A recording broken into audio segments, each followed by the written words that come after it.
প্রস্তুত করে নিতে পারি। কংক্রিট বা প্লাস্টার জাতীয় জায়গা রং করার আগে অবশ্যই স্থানটিকে ভালোভাবে কিউরিং এবং শুকিয়ে নিতে হবে। নতুন প্লাস্টারের ক্ষেত্রে কিউরিং এবং শুকানোর জন্য কমপক্ষে 3 থেকে 4 মাস সময় দিতে হবে। আলগা ধুলোবালি, পাথর কিংবা শিরিষ কাগজ দিয়ে ঘষে নিতে হবে এবং জায়গাটি পানি দিয়ে ধুয়ে ভালোভাবে শুকিয়ে নিন।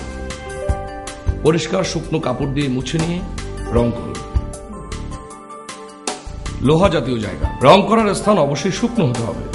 কঠিন ময়লা এবং মরিচা তারের ব্রাশ, শিরিষ কাগজ কিংবা অন্য কোনো উপযুক্ত পদ্ধতিতে পরিষ্কার করতে হবে। পুরনো আলগা রং ভালোভাবে ঘষে উঠিয়ে নিতে হবে।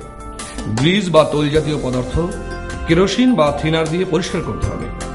রং করার পূর্বে পরিষ্কার শুকনো কাপড় দিয়ে ভালোভাবে মুছে নিন। কাঠ জাতীয় জায়গা রং করার আগে যে কোনো কাঠ ভালোভাবে শুকিয়ে নিতে হবে।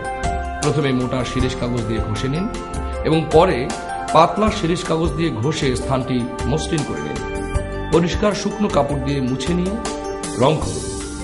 যে কোনো সারফেসে রং করার প্রধান নিয়ম হচ্ছে প্রথমত প্রাইমিং করা, তারপর আন্ডারকোট লাগানো এবং সবশেষে